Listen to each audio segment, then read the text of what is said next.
በጌታ ላይ እምነት አላቸው፣ ለቅዱሳን ሁሉ ደግሞ ፍቅር አላቸው። ወደ ላይም ወደ ጎንም ትክክል ነው ክርስትናው። ለነገሩ ሰው ወደ ላይ ጤነኛ ከሆነ ወደ ጎን ብዙ አይበላሽም። ወደ ላይ ጤነኛ ከሆነ ከጌታ ጋር ያለው ህብረት ጤነኛ ከሆነ ከቅዱሳን ጋር ያለው ነገር ብዙ አይበላሽበትም። በጣም አይታለፉም ያላችኋቸው ነገሮች አለፋችሁ ነው ዛሬ መጣችሁት። በጣም ብዙ የምትሞቱባቸው ነገሮች ሁሉ ተዘግተው ነው አይደል የቀጠላችሁት። ብዙዎቻችሁ የማያልፍ ጉድ የለም፣ ሁሉም ነገር ያልፋል። እንኳን መሬት ላይ ያለነው የሚገጥመን ችግር አይደለም፣ ሰማይና ምድር ራሱ ያልፋል። ይሄ ህይወት ያልፋል። በሁሉ አቅጣጫ ይሳካላችሁ። ይሄ በእውነት ጸሎቴም ነው ምኞቴም ነው። በቃ ቅዱሳን በሁሉ አቅጣጫ ቢሳካላቸው ደስታዬ ነው። ደግሞ ይሳካላቸዋል፣ ምንም ጥያቄ የለውም። ከዚህም በላይ ደግሞ ስኬት የለም። የእግዚአብሔር ልጅ ከመሆን በላይ ምንም ስኬት የለም መሬት ላይ። አፍተር ኦል የመጨረሻ ክብር ይሄ ነው። ታውቃላችሁ አይደል? በጌታ መሆን ነው የመጨረሻ ክብር። እሱንም አግኝተነዋል። ሌላው ነገር በሙሉ መሬት ላይ ለመኖር የሚያስፈልግ ነው። እሱን ደግሞ መሬት ላይ እስካላችሁ ድረስ ይሰጣል። እጅ ሲያጎርስ የመጀመሪያ ተጠቃሚ አይደለም፣ ደካሚ ነው። ደካሚ ነው አይደል? ሲጠቀልል ምን ሲል እሱ አይደክምም? ይደክማል እኮ። የሚያጣጥመው መጀመሪያ ምላስ አይደል እንዴ? የተባረከ የምንለው እኮ ምላስ እኮ ነክቶት ነው እጅ ጠቅልሎ ባመጣው። እንዴት እኔ መጀመሪያ እየጠቀለልኩኝ እንዴት የመጀመሪያ ተጠቃሚ አልሆንም ግን አይልም። ውስጥ ገብቶ ተፈጭቶ ፕሮሰሱን ጠብቆ ከዛ እንትን ሆኖ እሱ ጋር እንደሚመጣ ያውቃል። የአካል ክፍል የትኛውም ኮምፕሌን አያደርግም፣ ሁሉም እኩል ይጠቀማል። አጠገቤ ያለ ወንድሜ በክብር ባለጠጋ የሆነ ርስት ውስጥ ዋለ። እግዚአብሔር ካዘጋጀለት ክብር ባሻገር እሱ ውስጥ አለ። አይናችን ሲከፈት አጠገባችን ባለው ሰው ውስጥ የተቀመጠ የከበረ የእግዚአብሔር ጸጋ አለ። ስለዚህ ማናከብረው ከኛ የሚያንስ ማንም የለም በእግዚአብሔር መንግስት። ቸርች እኮ እንደ ዳይመንድ ናት። በጣም ብዙ የተቀረጸ እንትን አለ። በጣም ቅርጽ ብዙ ነው። በተቀረጸው በኩል በሙሉ ሪፍሌክት ታደርጋለች።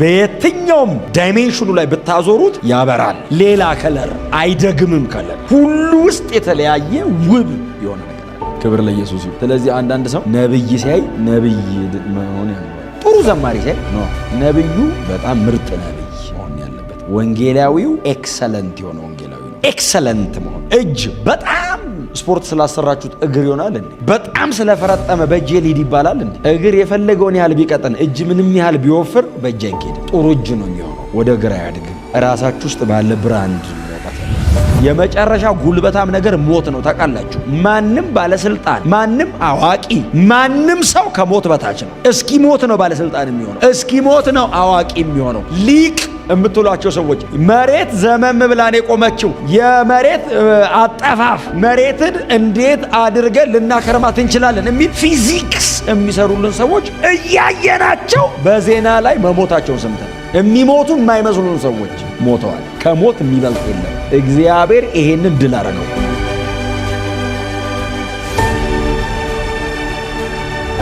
የኤፌሶን ደብዳቤ የጳውሎስ የእስር ቤት መልእክት ነው አይደል? የእስር ቤት ደብዳቤ ሆኖ ይህንን ደብዳቤ ከቆላሲያስና ከፊሊሞና ጋር ነው አንድ ላይ የሚጽፈው። ሮም እስረኛ በነበረበት ጊዜ ነው ይህንን ደብዳቤ የሚጽፈው እና የታሰረ ሰው ጸሎት ነው ማለት ነው። ክብር ለኢየሱስ ይሁን። እንግዲህ እናንተ እንደማትታሰሩ ተስፋ አረጋለሁ፣ ግን ብትታሰሩ ምን አይነት ጸሎት ነው የምትጸልዩት? እንድፈታ አይልም፣ እንዲያስፈታኝ እንደውም ስለ ራሱ ሁሉ አይጸልይም። አሁን በጣም በአንገብጋቢ ሁኔታ ቸርች ውስጥ ያሉ ቅዱሳን ሳይሆን የሚጸለይላቸው ታስሮ ሞቱን የሚጠብቅ ሰውዬ ነው አይደል የሚጸለይለት። እንደውም አሁን እሱ ከሚጸልይ ይልቅ የጸሎት ርዕስ ቢሰጥ ነበር በጣም ጥሩ የሚሆነው። ግን ይሄ ሰውዬ ይጸልያል። እጸልይላችኋለሁ። እንደውም ለኤፌሶን ቅዱሳን ነው የሚጸልየው እና ለአመታት ያገለገላቸው፣ ለአመታት ያስተማራቸው፣ ለ2 ዓመት ከ3 ሳምንት አካባቢ ያስተማራቸው ቅዱሳን ናቸው። የጳውሎስ ተማሪዎች ናቸው። በሱም እጅ ነው ብዙዎቹ ወደ እግዚአብሔር መንግስትም የተጨመሩት እና ጨምሮ ይጸልይላቸዋል። እና ጸሎቱ መጀመሪያ በምስጋና ነው እንግዲህ የሚጀምረው። ጸሎቱን ምስጋና ነው የሚጀምረው እና ጳውሎስ የማመሰግንበት ምክንያት አለ ስለናንተ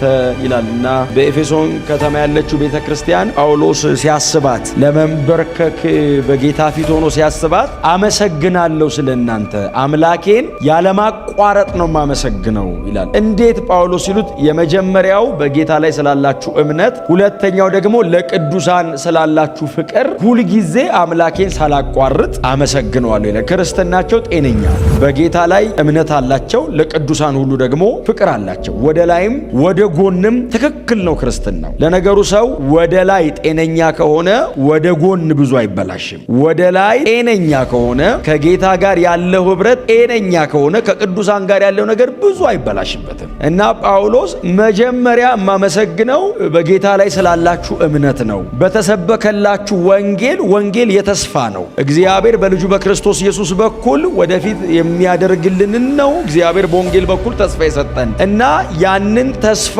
ተቀብላችሁ አምናችሁታል እና በእርሱ ላይ ስላላችሁ እምነት፣ በእርሱ ላይ ስላላችሁ መደገፍ፣ የማይዋሽ አምላክ ብላችሁን ያመናችሁት አምናችሁታል። በጣም እርግጠኛ ናችሁ የሰጠውን ተስፋ የሚፈጽም ነው። በወንጌል እውነት ያዳመጥነው በሙሉ ትክክል ነው ብላችኋል። አሁን በዚህ ምድር ላይ ያለው ነገር ምንም ያህል ብዙም ይሁን ባዶም ይሁን ያልፋል። ምንም አይነት ይሁን ያልፋል። እያለፈም ነው ደግሞ። በጣም አይታለፉም ያላችኋቸው ነገሮች አለፋችሁ ነው ዛሬ መጣችሁት። በጣም ብዙ የምትሞቱባቸው ነገሮች ሁሉ ተዘግተው ነው አይደል የቀጠላችሁት። ብዙዎቻችሁ የማያልፍ ጉድ የለም፣ ሁሉም ነገር ያልፋል። እንኳን መሬት ላይ ያለነው የሚገጥመን ችግር አይደለም፣ ሰማይና ምድር ራሱ ያልፋል። ይሄ ህይወት ያልፋል። ግን ሌላ አለ፣ ዘላለማዊ አለ። ሁሌ ባወራው የማይሰለቸኝ፣ ሁሌ ደጋግሜ ብናገረው የማይደክመኝ ጉዳይ ቢኖር እሱ ነው። እኔ ጌታን እማምነው ለዚህ ነው። ክርስትናዬን ሳስብ እንድዘምር የሚያደርገኝ የሚቀጥል ዘመን አለ፣ የሚቀጥል ክብር አለ፣ የሚመጣ ሰማይና ምድር አለ፣ የሚደምቅ ሌላ ክብር አለ። እንደገና ሄዳለሁ፣ እንዲያንቀጥልም። ይህንን ሳስብ ነው ኢነርጂ አገኛለሁ። በጌታ መሆኔ ደስ ይለኛል። ከዚህ ውጪ ያላችሁ ነገር በሙሉ ዓለማውያን ጋር ይሄ ብቻ ነው አይደል ልዩነታችን። አዲስ ሰማይ አዲስ ምድር አለ። የምንጠብቀው ጌታ ይመጣል። ይሄ ሲሰበክላቸው አመኑ። በስብከት ሞኝነት አምነው ዳኑ። እና ጳውሎስ የምስጋና ምክንያቴ ነው አለ። ኤፌሶን ከተማ መጥቼ ሳገለግል ስሰብክ አለ እና አርጤምስን ከመከተል እምቢ ብላችሁ መታችሁ ተንበረከካችሁ፣ በጌታ ነው አመናችሁት። ይሄ ምስጋና ነው ለኔ። ተመስገን። የምስጋና ምክንያቴ ጌታ ይርዳል። በሁሉ አቅጣጫ ይሳካላችሁ። ይሄ በእውነት ጸሎቴም ነው ምኞቴም ነው። በቃ ቅዱሳን በሁሉ አቅጣጫ ቢሳካላቸው ደስታዬ ነው። ደግሞ ይሳካላቸዋል። ምንም ጥያቄ የለም። ከዚህም በላይ ደግሞ ስኬት የለም። የእግዚአብሔር ልጅ ከመሆን በላይ ምንም ስኬት የለም መሬት ላይ። አፍተር ኦል የመጨረሻ ክብር ይሄ ነው። ታውቃላችሁ አይደል? በጌታ መሆን ነው የመጨረሻ ክብር። እሱንም አግኝተነዋል። ሌላው ነገር በሙሉ መሬት ላይ ለመኖር የሚያስፈልግ ነው። እሱን ደግሞ መሬት ላይ እስካላችሁ ድረስ ይሰጣችኋል። ጊዜውን እየጠበቀ አንዴ ቢለቀው አንችለውም። እኛም አቁማዳችን ጠባብ ነው፣ ይፈነዳል ነው የምንለው። ስለዚህ ቀስ እያለ ክብር ለኢየሱስ ይሁን። አሁን እንደ ቆሮንቶስ አይነት ቸርቾች ለጳውሎስ ባይዘው ጭንቅ ነው የሆኑበት። አንዳንድ የማይባሉ የራሱን አንዳንድ የግል ጉዳዮች ሁሉ አውጥቶ እስኪናገር ኢሞሽናል እስኪያደርጉት ይነካኩታል፣ ይወጋጉታል። ቆሮንቶሶች እነ ገላትያ ስህተት ትምህርት ገብቶባቸዋል። ኤፌሶን ምንም የለባቸውም። ባይዘው ዝም ብሎ ነው የጻፈው። ዶክትሪናል ቡክ ነው። ምስጋና አለኝ ለእናንተ።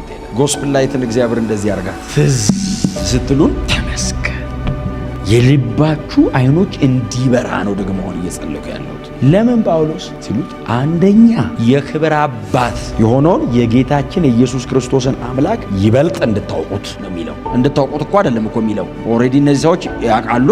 የበለጠ እንዲገለጥላችሁ፣ ጥልቀታችሁ እንዲጨምር፣ እርሱን ማወቃችሁ እንዲጨምር፣ ኤክስፔሪየንስ የበለጠ እንድታረጉት አይናችሁ እንዲከፈት ትጸልያለህ። ክርስትና በጣም ብዙ ነገሩ ማወቅ ነው። ሳናቅ የምንሄደው ነገር ብዙ የለም ክርስትና ላይ። አሁን ነፍሴ ሳላቅ በከበረ ሰረገላ አስቀመጠች የሚል አንድ ጥቅስ አለ። ከተቀመጠ በኋላ ግን አውቋል ሰውየው። ብንን ሲል የተከበረ ሰረገላ ላይ ነኝ አለ። አውቆ ነው የሚሄደው ማለት ነው። ከዚህ በኋላ አብንና ወልድን ማወቅ የዘላለም ሕይወት ነው። ማወቅ ማለት አብ ማለት በሰማይ ነው ያለው፣ በሁሉ ቦታ ይገኛል፣ ሁሉን ያውቃል ማለት አይደለም። እንደሱ አይነት እውቀት ሳይሆን በእርሱ መኖር ነው። ኤፒግኖሲስ ስለሆነ የሚዛመድ እውቀት ነው፣ የሚኖር እውቀት ነው፣ ሕይወትን ከመካፈል ጋር የተያያዘ ነው። እንድታውቁት ሲል ጳውሎስ በነጥብ እንድታብራሩት የሚል አይደለም ድምፁ። የእርሱን ሕይወት እንድትካፈሉ በእርሱ እንድትኖሩ የሚል ነው ድምፁ። እንድታውቁት፣ ይበልጥ እንድታውቁት፣ ጥልቀታችሁን እንዲጨምረው። ይሄ ለክርስትና ያላችሁ ጭካኔ፣ ይሄ በክርስትና ላይ ያላችሁ መደገፍና መታመን የበለጠ መሆን የሚችለው እርሱን ስታውቁት ነው። እርሱን ባወቅነው መጠን ነው ምላሻችንም ያን ያህል የሚበረታው። ስለዚህ ጳውሎስ የበለጠ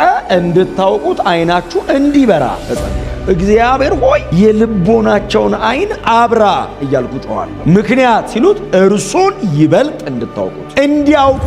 በመሰረቱ በእግዚአብሔር መንግሥት ውስጥ ያለ አንድ ደቀ መዝሙር በውስጡ የክብር ተስፋ የሆነውን ክርስቶስን ተሸክሟል። ለዛ ነው አንድ አይነት የሆን ነው አንድ ያረገን። እዚህ ቤት በምንም ነገር ተከሻ ማንለካካው። ለዛ ሁላችንን የነፍስ ትስስሩን ያመጣው በሁላችን የሚኖር አንድ ጌታ ስላለ የክብር ተስፋ የሆነው ክርስቶስ እናንተ ውስጥ አለ። ደካማ ሊሆን ይችላል፣ በጣም ብርቱ ሊሆን ይችላል፣ በጣም የጸሎት ሰው ሊሆን ይችላል፣ ደግሞ በጣም አቅም ሊያንሰው ይችላል። የክብር ተስፋ የሆነው ክርስቶስ ግን እሱ ውስጥ አለ። ይሄ እውነት ነው። ሰምታችሁኛል። በልምምድ ማመጣው አይደለም። እንደዚህ ማየት የምንችል ከሆነ በቅዱሳን ህብረት ውስጥ የማይጠቅም የለም። እንደዚህ የምናስብ ከሆነ አይናችን ተከፍቶ ባጠገባችን ያለውን ሰው በዚህ መነጽር የምናየው ከሆነ እኔ ረጅም ዘመን በእግዚአብሔር መንግስት ውስጥ እየተጠቀምኩበት የምቀጠልበት ጉዳይ ከሱ ጋር አለኝ። ምናልባት አሁን ጳውሎስ ይሄንን ከአይን መከፈት ጋር እዚህ ጋር እያይዘው እንጂ ወደ ኋላ ሄድ ብትሉ እዛ ምዕራፍ 4 አካባቢ ደግሞ ብትሄዱ በአካል ክፍል ያስረዳን የለ ይሄንኑ ሐሳብ በአካል ክፍል እኮ ያስረዳናል። ክርስቶስ የቤተ ክርስቲያን ራስ ነው። እኛ ደግሞ ሁላችን በአካሉ ላይ ያለን የአካል ክፍሎች ነን እያለኩ ያስረዳናል። እጅ ሲያጎርስ የመጀመሪያ ተጠቃሚ አይደለም፣ ደካሚ ነው አይደለ? ሲጠቀልል ምን ሲል እሱ አይደክምም? ይደክማል እኮ። የሚያጣጠመው መጀመሪያ ምላስ አይደል እንዴ? የተባረከ የምንለው እኮ ምላስ እኮ ነክቶት ነው እጅ ጠቅልሎ ባመጣው። እንዴት እኔ መጀመሪያ እየጠቀለልኩኝ እንዴት የመጀመሪያ ተጠቃሚ አልሆንም ግን አይልም። ውስጥ ገብቶ ተፈጭቶ ፕሮሰሱን ጠብቆ ከዛ እንትን ሆኖ እሱ ጋር እንደሚመጣ ያውቃል። የአካል ክፍል የትኛውም ኮምፕሌን አያደርግም። ሁሉም እኩል ይጠቀማል። ቤተ ክርስቲያንም እንደሱ ነው። አንዳንድ የአካል ክፍል ፊት ለፊት ይቀመጣል፣ በጣም ይታያል፣ በጣም እንክብካቤ ይደረግለታል። አሁን ሰው ፊቱ ላይ በጣም እንክብካቤ ያደርጋል። ጣፊያው ላይ ትዝ ብሏቸው ያውቃል። ጣፊያ የሆነ ነገር ስትሆኑ ቆሽት ትዝ የሚለው አለ።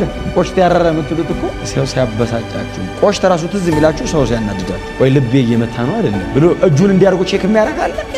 የሚታየው ላይ ነው የምንደክመው፣ ዋናው ግን ውስጥ ያለው። በጣም ብዙ ክብር ለማይታዩት ሰጣል። ክብር ለኢየሱስ ይሁን። ድምቅ ብለው ለማይታዩት ብዙ ክብር ሰጣል። ይሄን አሁን እኔ ወደኛ አላዛምደው፣ እኔን ይጎዳኛል። እኛ እዚህ ጋር ቆመን እኮ በጣም በተሳካ መንገድ የምናገለግለው እኮ የማይታዩ የሚጸልዩ ሰዎች እኮ ተንበርከከው የሚያመጡ እኮ አሉ፣ የሚያለቅሱ። የተዘጋጀ መድረክ ላይ ነው እኔ መጥቼ እኮ የምቆመው። የዛሬው ስብከት ይላል ሰው። በስንት መከራ እኮ ነው ጉባኤ እኮ የተስተካከለ። በስንት ጾም ጸሎት እኮ ነው እነዚህ ወጣቶች እኮ ስንት ጊዜ ደክመው ለማይታየው የበለጠ ክብር ሰጠ። እናንተ ውስጥ ረጅም ዘመን በእግዚአብሔር መንግስት እየተጠቀምን የምንቀጥልበት ጉዳይ አለ። አጠገቤ ያለ ወንድሜ በክብር ባለጠጋ የሆነ ርስት ውስጥ ዋለ። እግዚአብሔር ካዘጋጀለት ክብር ባሻገር እሱ ውስጥ አይናችን ሲከፈት አጠገባችን ባለው ሰው ውስጥ የተቀመጠ የከበረ የእግዚአብሔር ጸጋ አለ። ለሱ ጸልያለሁ። የኤፌሶን ቤተክርስቲያን በዚህ እንዳትበደል ጸልያለሁ። ሁሉ ጠቃሚ እንዲሆኑ ጸልያለሁ። እሱን መረዳት እንድትችሉ እግዚአብሔር አይናችሁን እንዲከፍት ጸልያለሁ። ክብር ለኢየሱስ ይሁን። ስለዚህ ማናከብረው ከኛ የሚያንስ ማንም የለም በእግዚአብሔር መንግስት። ሁሉ ውስጥ እኩል የእግዚአብሔር ጸጋ አለ በተለያየ መልክ። ቸርች እኮ እንደ ዳይመንድ ናት። በጣም ብዙ የተቀረጸ እንትን በጣም ቅርጽርጹ ብዙ ነው። በተቀረጸው በኩል በሙሉ ሪፍሌክት ታደርጋለች። በየትኛውም ዳይሜንሽኑ ላይ ብታዞሩት ያበራል። ሌላ ከለር አይደግምም። ከለር ሁሉ ውስጥ የተለያየ ውብ ይሆናል። ክብር ለኢየሱስ ይሁን። ስለዚህ አንዳንድ ሰው ነብይ ሲያይ ነብይ መሆን ያምራል። ጥሩ ዘማሪ ሲያይ ኖ ነብዩ በጣም ምርጥ ነብይ መሆን ያለበት። ወንጌላዊው ኤክሰለንት የሆነ ወንጌላዊ ነው። ኤክሰለንት መሆን እጅ በጣም ስፖርት ስላሰራችሁት እግር ይሆናል እንዴ? በጣም ስለፈረጠመ በእጅ ሊድ ይባላል እንዴ? እግር የፈለገውን ያህል ቢቀጥን እጅ ምንም ያህል ቢወፍር በእጅ አይኬድም። ጥሩ እጅ ነው የሚሆነው፣ ወደ እግር አያድግም። ራሳችሁ ውስጥ ባለ ብራንድ ነው መውጣት ያለባችሁ። ውብ ነው፣ አይደገምም፣ ልዩ ነው እናንተ። እስቲ አሜን በሉ። ስፔሻላይዝ አርጉ ላዩ ላይ ምርጥ ወንጌላዊ ፕሮፌሽናል የሆነ አፖስትል ስራውን እየሰራ እንደነ ሉቃስ 2 ቮሉም ያለው ስክሪፕቸር ላይ የሚያዋጣ ሐኪም ተብሎ በዚህ በኩል ደግሞ በቃ 20% ኒው ቴስታመንትን ደግሞ የሚጽፍ አሜን ነው። ሁላችሁ ውስጥ እንደዚህ አይነት አለ። ሁላችሁ ውስጥ ከደከማችሁበት የሚያስቀና ነገር አለ እናንተ ውስጥ። ከሰራችሁበት ኢንቨስት ጊዜ ሰጣችሁ ኢንቨስት ካረጋችሁበት ምን አለ እሱን በመሰልኩ የሚያስብል ነገር እናንተ ውስጥ አለ። በማንም መቅናት የለባችሁም። እናንተ ውስጥ አቅም አለ። ስለዚህ ጳውሎስ አይናችሁ እንዲከፈት ነው መጸለዩ አለ። የፓስተሩ አይን አይደለም እንዲከፈት እየጸለየ ያለው የህዝቡ ነው። የጉባኤው አይን ይከፈት፣ የቸርች አይን ይከፈት ይላል። ለምን? ሁሉ ጠቃሚ ነው። ለኛ ለምናምን ከሁሉ የሚበልጠውን የኃይሉን ታላቅነት እንድታውቁት። ይሄ ኃይል በጣም እንግዲህ እኔ ስመጣ ሳላነሳው የሄድኩበት ቀን የለም። የትንሣኤው ኃይል ነው። የትንሣኤው ኃይል ከሁሉ ይበልጣል። ግን የሚሰራው ለኛ ለምናምነው ቸርች ነው።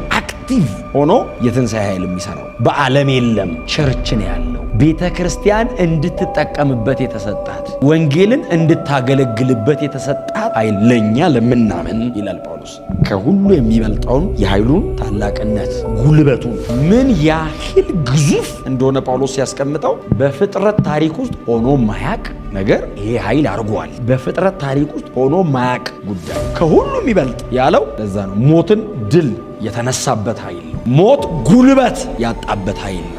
ሞትን እግዚአብሔር ያንበረከከበት ኃይል ነው። የሲኦልን ቁልፍ የሲኦልን ጉልበታምነት የነጠቀበት ኃይል ነው። ሞት ሆይ መውጊያ የታል አስብሎ ሞትን ታሪክ ያደረገበት ኃይል ነው። የመጨረሻ ጉልበታም ነገር ሞት ነው። ታውቃላችሁ፣ ማንም ባለስልጣን፣ ማንም አዋቂ፣ ማንም ሰው ከሞት በታች ነው። እስኪ ሞት ነው ባለስልጣን የሚሆነው፣ እስኪ ሞት ነው አዋቂ የሚሆነው። ሊቅ የምትሏቸው ሰዎች መሬት ዘመም ብላን የቆመችው የመሬት አጠፋፍ መሬትን እንዴት አድርገን ልናከርማት እንችላለን የሚል ፊዚክስ የሚሰሩልን ሰዎች እያየናቸው በዜና ላይ መሞታቸውን ሰምተናል። የሚሞቱ የማይመስሉን ሰዎች ሞተዋል። ከሞት የሚበልጥ የለም። እግዚአብሔር ይሄንን ድል አደረገው። ከሁሉ የሚበልጠውን ይህንን እንድታውቁ ደግሞ ማለት ጸሎቴ ነው። ተንበርክክ ያለው አለ እግዚአብሔር ወይ እባክህ ከሁሉ የሚበልጠውን የኃይልህን ታላቅነት እግዚአብሔር ብርቱ የሚለው እንዲገባ እግዚአብሔር ኃያል። ዳዊት አንድ ጊዜ እንዲህ አለ አይደል? እግዚአብሔርም ተናገረ እኔም ይህን ብቻ ሰማሁ አይደል ያለው? ኃይል የእግዚአብሔር ነው። እግዚአብሔርም አንድ ጊዜ ተናገረ አለ እኔም ይህን ብቻ ጂሰስ እግዚአብሔር ጆሮአችንን በዚህ ይባርከው። ይህም ብቻ ሰማዋል። ምን ሲሉት ኃይል የእግዚአብሔር ነው። ኃይል ብዙ ሲሆን ጠላቶቹ ዋሹ። ከሁሉ የሚበልጠውን የኃይሉን ታላቅነት እንድታውቁ ይላል። ይሄ ኃይል ምን ሰራ ካላችሁ እግዚአብሔር ይሄንን ኃይል ልኮ መጀመሪያ ያሳየን ነገር ኢየሱስ መቃብር ውስጥ ነው የላከው። ይሄንን ኃይል አለ ልጁ ጋር ነው የላከዋል። መጥቶ አያውቅም። ይሄ ኃይል ከዚህ በፊት ቸርች መጥቶ አያውቅም። ከዚህ በፊት በእስራኤል መካከል ሰርቶ አያውቅም። ለመጀመሪያ ጊዜ ዩኒቨርሳሊ በዓለም አቀፉ ደረጃ የተዋወቀ ነው ኢየሱስ መቃብር ውስጥ ነው። ይሄንን ኃይል የመጨረሻውን ስልጣን ሰጥተዋል። ከስም ሁሉ በላይ ባሉትን በሚመጡትን በተዘረዘሩት ኃይላት ሁሉ ላይ ሾመዋል። ሁሉንም ከእግሩ በታች ያስገዛለታል። ሁሉን ኢየሱስ የረገጠው በዚህ ኃይል ነው። ሁሉን ያለውን እምናቀውን እማናቀውን ሁሉ ተገዛለት የተባለ በዚህ ኃይል ስልጣን ሁሉ አይደለም። ማቴዎስ 28 ላይ ስልጣን ሁሉ በሰማይና በምድር ተሰጠኝ። የመጨረሻውን እጅ ላይ ነው ያለው። ይሄንን የተጎናጸፈው በዚህ ኃይል ነው ይላል ጳውሎስ። ይሄንን ኃይል እንድታውቁት ነው መጸለይ። የቤተ ክርስቲያን ራስ ኢየሱስን አድርጎታል። አሁን ለቤተ ክርስቲያን ተሰጥቷታል። ራሷ ሆኖ ከክርስቶስ ወደ ቤተ ክርስቲያን ፈሷል። ይሄ ኃይል እናንተ ውስጥ አለ። ወንጌል የሚሰበከው በሰማይና በምድር የመጨረሻ በሆነው ስልጣን ነው። ኢየሱስ ክርስቶስ ጌታ ነው ስትሉ እያላችሁ ያላችሁት በትንሣኤው ውስጥ ነው። ኢየሱስ ክርስቶስ ጌታ ነው ያልነው እኮ ሞትን አሸንፎ ከቆመ በኋላ ነው አይደል? በሁሉ ላይ ጌታ ነው አልን። ይሄንን የተጎናጸፈው የመጨረሻ የኃይሉን ታላቅነት እግዚአብሔር አሳይቶ ነው። ይሄንንም እንድታውቁ ጸልያለሁ። እቺ ሶስቷ ናት የጳውሎስ ጸሎት። የክብር አባትን እንድታውቁ ጸልያለሁ። ዓይናችሁ ተከፍቶ በቅዱሳን ዘንድ ያለውን የደስታ ክብር ባለጠግነት እንድታዩ እርሱን እንደገና እንድታውቁ ጸልያለሁ። የጥበብና የመገለጥ መንፈስ እንዲሰጣችሁ ለምናለሁ። ደግሞ ኃይሉን ታላቅነት እንድታውቁ ጸልያለሁ።